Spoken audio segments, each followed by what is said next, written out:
একসময় ফতুল্লা স্টেডিয়াম ছিল বাংলাদেশের ক্রিকেটের গৌরবময় আসর।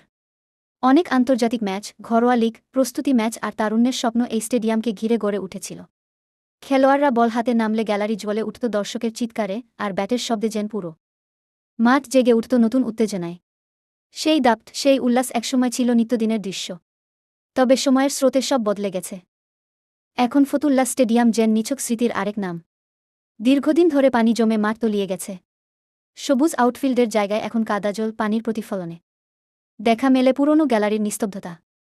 যেখানে একসময় উল্লাস ভাসত, আজ সেখানে নীরবতা আর ভাঙা স্বপ্ন। খেলার সময়সূচি বন্ধ হয়ে গেছে, ক্রিকেটারদের দেয়া হালচাল থেমে আছে বহুদিন। পিচ শুকাতে পারে না, প্র্যাকটিসের নেটও অকেজো হয়ে পড়ে আছে। স্টেডিয়ামের পরিচিত মুখগুলো এখন খুব কম দেখা যায়। ক্রীড়া সাংবাদিক, দর্শক, স্থানীয় ক্রিকেটার সবাই যেন দূর থেকে শুধু স্মৃতিকেই দেখে। কেউ কেউ এসে হতাশ চোখে পানি জমা মাঠ দেখেন আর মনে করেন সেই দিনগুলো যখন ব্যাটবল আর তুমুল করতালিতে ফতুল্লা স্টেডিয়াম কেঁপে উঠত। আজ সবকিছুই থেমে আছে পানির নিচে, সময়ের আঘাতে জমে থাকা এই বেদনা যেন কথায় প্রকাশ করা কঠিন। তবু আশাটা পুরো মরে যায়নি। মানুষ এখনও আশা করে একদিন পানি সরে যাবে, মাঠ আবার সবুজ হবে, ক্রিকেট আবার ফিরে আসবে।